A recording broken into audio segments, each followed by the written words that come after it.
కదా? అవును, ఖచ్చితంగా. ఆ ఆలోచనలు మన నిర్ణయాలను మారుస్తాయి. ఆ నిర్ణయాలు ఏకంగా మన జీవితాన్ని మార్చేస్తాయి. నిజమే. అందుకే ఇలాంటి అమూల్యమైన జ్ఞానాన్ని నిరంతరం పొందడానికి మన ఛానల్ ను సబ్స్క్రైబ్ చేయండి. సరే, ఈ రోజు మనం విశ్లేషించబోయే పుస్తకం స్టీవెన్ కోట్లర్ రాసిన ది ఆర్ట్ ఆఫ్ ఇంపాసిబుల్. ఓ, ఇది చాలా అద్భుతమైన పుస్తకం. అసలు అసాధ్యాలను సుసాధ్యం చేయడం అనే టాపిక్ మీద ఒక సైంటిఫిక్ వ్యూ ఇస్తుంది. కరెక్ట్. మనం అద్భుతాలు సాధించే వాళ్ళని చూసి వాళ్లకు పుట్టుకతోనే ఏదో సూపర్ పవర్ ఉందేమో అనుకుంటాం. కానీ కోట్లర్ ఒక షాకింగ్ నిజం చెప్పారు. ఈ సూపర్ హ్యూమన్ పర్ఫార్మెన్స్ అనేది కేవలం ఒక బయోలాజికల్ చెక్ లిస్ట్ మాత్రమే అని. ఎగ్జాక్ట్లీ. అసాధ్యమైన లక్ష్యాలను చేరాలంటే గుడ్డిగా కష్టపడడం కాదు, మన బ్రెయిన్ లోని న్యూరోకెమిస్ట్రీని మనకు అనుకూలంగా ఎలా వాడుకోవాలో తెలుసుకోవాలి. అది గాలిలోంచి రాదు కదా? అవును, రాదు. బయాలజీ పరంగా చూస్తే మోటివేషన్ కి ఒక సీక్వెన్స్ ఉంటుంది. కోట్లర్ దాన్ని ఇంట్రిన్సిక్ స్టాక్ అన్నారు. అంటే ఒక 5 దశల సహజ ప్రేరణలన్నమాట. అవి క్యూరియాసిటీ, ప్యాషన్, పర్పస్ అవే కదా? అవునవును. ముందుగా జిజ్ఞాస లేదా క్యూరియాసిటీ, అది మెల్లగా అభిరుచి లేదా ప్యాషన్ గా మారుతుంది. దానికి ఒక లక్ష్యం తోడవుతుంది. ఆ తర్వాత ఆటోనమీ అంటే స్వేచ్ఛ, చివరగా మాస్టరీ అంటే నైపుణ్యం సాధించడం. ఓకే, కానీ ఇదంతా బ్రెయిన్ కెమిస్ట్రీకి ఎలా కనెక్ట్ అవుతుంది? చూడండి, మన బ్రెయిన్ చాలా ఎనర్జీ లాగేసుకుంటుంది. మనం జస్ట్ ఖాళీగా కూర్చున్నా సరే శరీరంలోని 25% ఎనర్జీని మెదడు వాడేసుకుంటుంది. వావ్, 25%? కేవలం కూర్చున్నందుకే? అవును. ఇక కష్టమైన పని మీద ఫోకస్ చేయాలంటే ఇంకెంత ఎనర్జీ కావాలి?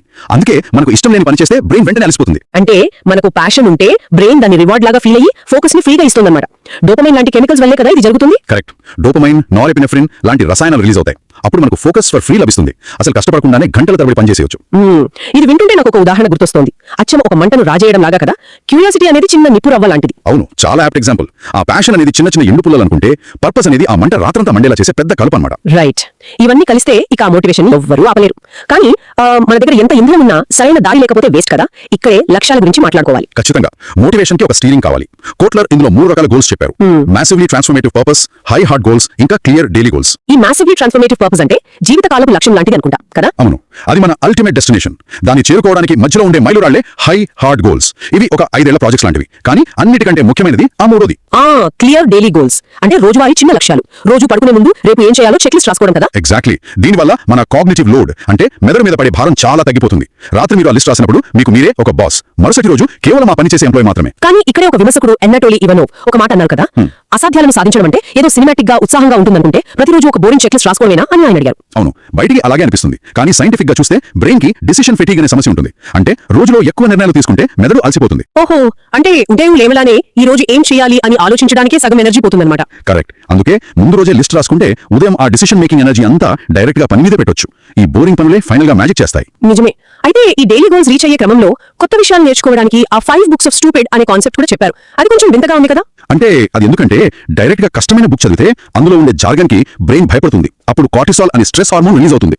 ఆ స్ట్రెస్ వల్ల ఇంట్రెస్ట్ పోతుంది. అందుకే ముందు ఒక సులభమైన బేసిక్ బుక్ చదివితే డోపమైన్ రిలీజ్ అవుతుంది. ఆ తర్వాత కొంచెం కష్టమైనవి చదవాలి. అవును, సరిగ్గా అంతే. 4 కష్టమైన బుక్స్ చదివాక 5వది ఆ రంగం భవిష్యత్తు గురించి చదవాలి. అప్పటికి మన బ్రెయిన్ కి ఆ వొకాబులరీ బాగా అలవాటైపోతుంది. ఇది ఒక గేమింగ్ లో లెవెల్ 1 నుంచి లెవెల్ 5 కి వెళ్ళినట్లుంది. సరే, గోల్స్ పెట్టుకున్నాం, నేర్చుకున్నాం. ఇక్కడే విషయం చాలా ఆసక్తికరంగా మారుతుంది. ఆ లక్ష్యాలను సూపర్ ఫాస్ట్ గా చేరుకోవడానికి మనకు ఫ్లో అనే యాక్సిలరేటర్ కావాలి కదా? అసలు ఫ్లో అంటే ఏంటి? ఫ్లో అంటే మనం అత్యుత్తమంగా పనిచేసే ఒక ఆప్టిమల్ స్టేట్ ఆఫ్ కాన్షియస్నెస్.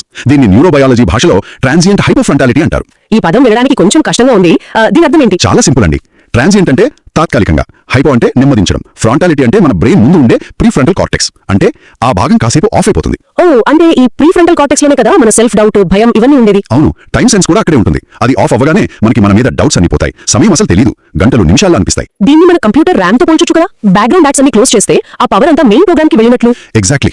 అసలు పరిణామ క్రమంలో చూస్తే మనుషులు అడవుల్లో వేటాడేటప్పుడు గాయాలైన నొప్పి తెలిసేది కాదు. ఎందుకంటే ఎండార్ఫిన్స్, ఆనందమైడ్ లాంటి కెమికల్స్ రిలీజ్ అయ్యేవి. ఆ స్థితే ఈ ఫ్లో. అబ్బా, వినడానికి ఇది ఒక సూపర్ పవర్ లాగా ఉంది. కానీ నాకు ఒక డౌట్, ఇది ఇంత పవర్ఫుల్ అయితే మనం ఎప్పుడు ఆ ఫ్లోలోనే ఎందుకు ఉండలేము? ఇది ఒక ముఖ్యమైన ప్రశ్నను లేవనెత్తుతుంది.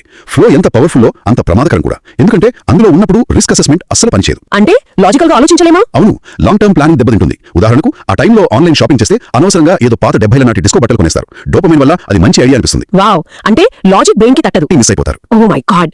ఇది గుర్తొస్తుంటే ఒక ఇంటర్వ్యూలో కోట్లర్ చెప్పిన వార్నింగ్ గుర్తొస్తుంది.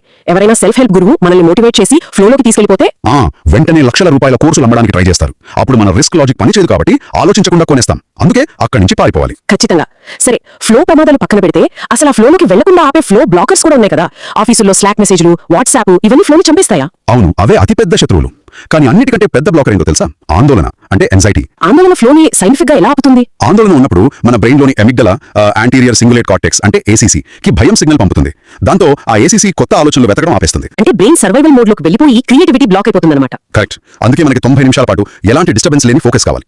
సరే, మరి ఆ ఫ్లో సైకిల్ గురించి మాట్లాడితే అదొక 4 దశల చక్రమని కోట్లర్ చెప్పారు కదా? అవును, స్ట్రగుల్, రిలీజ్, ఫ్లో, రికవరీ. ఈ స్ట్రగుల్ దశలోనే మనకి ఆ కొత్త పని నేర్చుకునేటప్పుడు విపరీతమైన కోపం ఫ్రస్ట్రేషన్ వస్తాయి కదా కార్టిసాల్ వల్ల. ఎగ్జాక్ట్లీ. చాలా మంది ఇక్కడే తప్పు చేస్తారు. ఆ ఫ్రస్ట్రేషన్ రాగానే వెంటనే రిలీజ్ కోసమని ఫోన్ తీసి వాట్సాప్, ఇన్స్టాగ్రామ్ చూస్తారు. అలా చూడకూడదా? రిలీజ్ అంటే అదే కదా, రిలాక్స్ అవ్వడం కాదు. స్క్రీన్ చూడగానే ఆ బ్రెయిన్ వేవ్స్ మారిపోయి ఫ్లో ప్రాసెస్ అంతా నాశనం అవుతుంది. స్క్రీన్ కి దూరంగా ఒక చిన్న నడకకు వెళ్ళడం లేదా గార్డెనింగ్ చేయడం లాంటివి చేయాలి. ఓ, అంటే అప్పుడు బ్రెయిన్ లో నైట్రిక్ ఆక్సైడ్ రిలీజ్ అయ్యి ఆ కార్టిసాల్ ని క్లీన్ చేస్తుందన్నమాట. అప్పుడే కదా డోపమైన్ వరదలా వచ్చి ఫ్లో స్టార్ట్ అవుతుంది. అవును, అదే అసలైన రిలీజ్. ఇక ఫ్లో అయిపోయాక రికవరీ దశ వస్తుంది. ఆ టైంలో సెరోటోనిన్, ఆక్సిటోసిన్ కట్ అయిపోతాయి కాబట్టి మనకు నిరాశగా అనిపిస్తుంది. అందుకే నిద్ర, విశ్రాంతి చాలా అవసరం. సో దీని అర్థం ఏంటంటే మనకి ఎప్పుడైనా పనిలో ఫ్రస్ట్రేషన్ వస్తే మనం ఓడిపోతున్నామని కాదు, జస్ట్ ఆ ఫ్లో సైకిల్లోని స్ట్రగుల్ దశలో ఉన్నామని అర్థం చేసుకోవాలి. ఖచ్చితంగా ఈ సైకిల్ తెలిస్తే చాలు, మన ఆలోచన విధానమే మారిపోతుంది. చాలా అద్భుతమైన విషయాలు మాట్లాడుకున్నాం ఈ రోజు. అసాధ్యాలను సాధించడం అనేది మాయాజాలం కాదు, మన మోటివేషన్ ని అలైన్ చేసుకుని చెక్ లిస్ట్ ఫాలో అవుతూ ఫ్లో సైకిల్ ని హ్యాక్ చేయడమే అని అర్థమైంది. అవును, ఈ బయోలాజికల్ చెక్ లిస్ట్ ఉంటే ఎవరైనా అసాధారణ విజయాలు సాధించవచ్చు. అయితే మిత్రులారా, ముగించే ముందు ఒక ప్రశ్న వదిలి వెళ్తున్నాను. ఫ్లో స్థితిలో మన బ్రెయిన్ ముందుగా మన ఇన్నర్ క్రిటిక్ ని, అహాన్ని షట్ డౌన్ చేస్తుందని తెలుసుకున్నాం.